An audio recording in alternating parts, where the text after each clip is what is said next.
अरे होरी खेले रघुवीरा वत में, होरी खेले रघुवीरा, होरी खेले रघुवीरा वत में, होरी खेले रघुवीरा, अरे होरी खेले रघुवीरा वत में, होरी खेले रघुवीरा।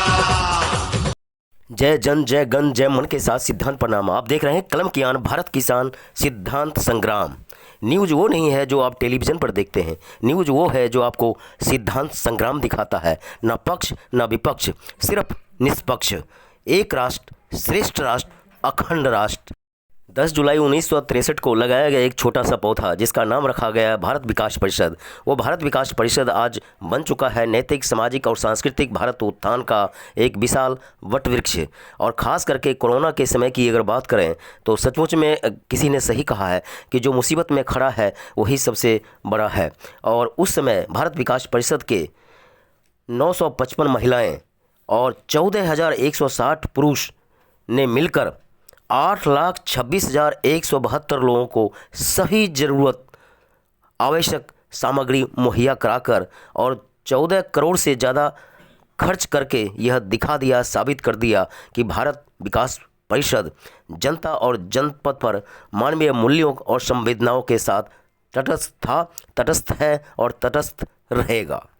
किसी कवि ने ठीक ही कहा है कि तन समर्पित मन समर्पित चाहता हूँ, हे भारत माँ तुम्हारे लिए कुछ और करूं। और सचमुच में उसी टैगलाइन पर बढ़ता हुआ भारत विकास परिषद का वो सुंदर ट्रैक जिसे कहते हैं अखंड भारत, श्रेष्ठ भारत, विश्व गुरु वाला भारत। भारत विकास परिषद के 5 मूल सूत्र हैं: संस्कार, समर्पण, सेवा, संपर्क और सहायता। आप समझ सकते हैं कि जिसके पास ये 5 मुख्य हथियार हों, 5 मुख्य सूत्र हों, वो सचमुच में कहीं क्या रुकेगा, कहीं क्या झुकेगा। इसलिए तो भारत विकास परिषद का राष्ट्रीय स्तर पर नहीं अंतर्राष्ट्रीय स्तर पर एक अपनी आइडेंटिटी है, एक पहचान है, एक फोकस है, एक दृष्टिकोण है। और इसी वजह से इसे कहा जाता है कि यह संगठन नहीं है, यह आंदोलन है। यह संगठन नहीं है, एक सिद्धांत है भारत विकास का। यह संगठन नहीं है, यह राष्ट्रीय सरोकार है। यह संगठन नहीं, एक वो सिद्धांत है जिसे कहते हैं जन कल्याणकारी मानवीय मूल्यों वाला सरोकार। भारत विकास परिषद का मतलब एक विचार, एक मन, एक दिशा। और पद का मतलब दायित्व, और वो दायित्व जो शहर को गांव से जोड़े, जो आधी आबादी को कहीं न कहीं शिक्षित ही नहीं सुसंस्कारी और जागरूक बनाए। भारत विकास परिषद का सबसे पॉपुलर आयाम है देशभक्ति गीत प्रतियोगिता का, वो भी संस्कृत भाषा में, जिसका मूल उद्देश्य होता है माता पिता और गुरु और राष्ट्र के प्रति समर्पण पैदा करना। देखिए यह खास रिपोर्ट, खास अंदाज, खास सरोकार, एक राष्ट्र अखंड राष्ट्र सर्वश्रेष्ठ राष्ट्र विजय विद्रोही के साथ।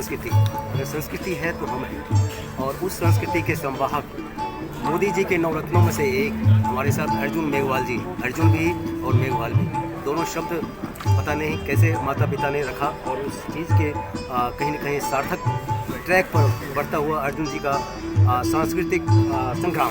तो आइए चलिए हम बात करते हैं कि आज जो है भारत विकास परिषद दिल्ली प्रांत के द्वारा और सुरेश जैन जी के द्वारा जो है एक छोटा सा आमंत्रण, और जिसमें जिस तरह से संरक्षक के तौर पर अर्जुन जी का हमेशा आशीर्वाद रहा है। आज बहुत कुछ तो कहा, हमारे पास फुटेज है, लेकिन आइए चलिए समझने की कोशिश करें अर्जुन जी, जो संस्कृति का संरक्षण 8 साल और पिछला 48 साल, बहुत कुछ बदल गया है, बदल रहा है जी।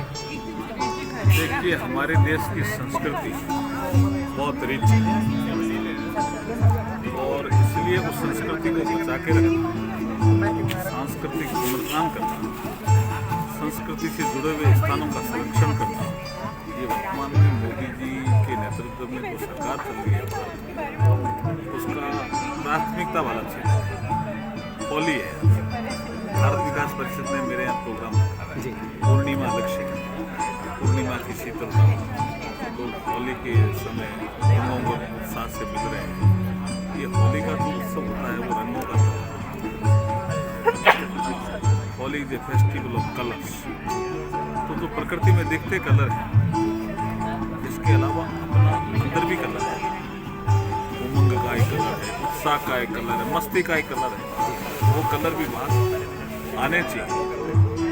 और इस ऋतु काल में जो ग्रीष्म ऋतु, शरद ऋतु और ग्रीष्म ऋतु के बीच का विषय है। इस ऋतु काल में जब आदमी अंगड़ाई लेता है, जैसे प्रकृति अंगड़ाई लेता है, तो उसमें अगर मस्ती रहती है तो साल भर उमंग और उल्लास के साथ काम करता है जी। तो उसकी उन्नति भी निश्चित होती है और वो आनंद को भी प्राप्त करता है। अर्जुन जी, अगर भक्त प्रहलाद की बात करें और हिरण्यकश्यप की बात करें तो हिरण्यकश्यप ज़्यादा है, भक्त प्रहलाद जैसी भावना सिद्धांत बहुत कम है। नहीं, वो सिद्धांत बढ़े, इसीलिए तो ये सारे कार्यक्रम हुए जी कि हमारी जो संस्कृति है उसका विकास होना चाहिए। सात्विक प्रवृत्ति के लोग ज़्यादा से ज़्यादा वो मिलें आपस में और वो प्रवृत्ति फैलें तो सात्विक प्रवृत्ति का प्रचार प्रसार बहुत तेज़ी से हो जाएगा। सुरेश जी नहीं, सुरेश जैन तो एक छोटा सा इंस्ट्रूमेंट है, उसका क्या है, इतने सब श्रेष्ठ कार्य करता है। अभी आपके सामने हमने सब दिखाया कैसे कैसे लोग हैं। आज होली के इस पर्व पर खुशी खुशी में, आनंद में सब तनाव छोड़ करके आज समाज के लिए एक समर्पित दिन, और उसमें भी ये संकल्प कि हम समाज को बदलेंगे। सिर्फ खेल खेल नहीं, सिर्फ रंग वो करना नहीं, रंग बिरंगी इस त्यौहार में समाज को ये संदेश देना कि समाज खुशहाल बने, अच्छा बने, धनिक नहीं खुशहाल बने। यही भारत की बात है। अगर बुराइयों पर अच्छाइयों की जीत की अगर बात करें तो क्या एक मैसेज आपकी तरफ से? समाज का आज सबसे बड़ा अभाव संस्कार है।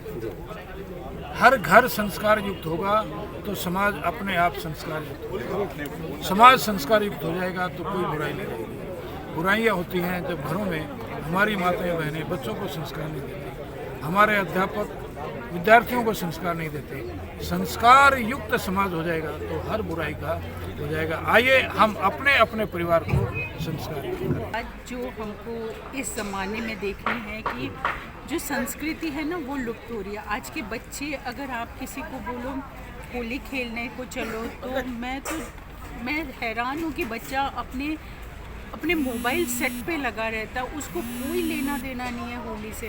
तो हमको इस संस्कृति का परिचय जो होता है ना वो ऐसे कार्यक्रमों से हमको हर लेवल पे करना है। ऐसे कार्यक्रम छोटे बड़े पार्क में, कॉलोनीज़ में, ये जितना हम इसको स्प्रेड करेंगे और जितना प्रचार प्रसार करेंगे उनके दिमाग में ये चीज़ आनी चाहिए कि ये हमारा त्यौहार है और हमको इसको मनाना है। नहीं तो ये संस्कृति लुप्त होती जाएगी। शहरों में वैसे भी लोग बहुत कम निकलते हैं और कुछ ऐसा एजुकेशन सिस्टम रहा है कि वो जल से होली खेलना मना है, पानी की बर्बादी होती है, ऐसा उनके बच्चों के दिमाग में इतना बिठा दिया गया। तो हम जिधर रहते हैं अब विश्वास नहीं करोगे तो होली खेली नहीं जाती बिल्कुल। उससे बच्चे कह देते हैं अरे उससे पानी बर्बाद होता है।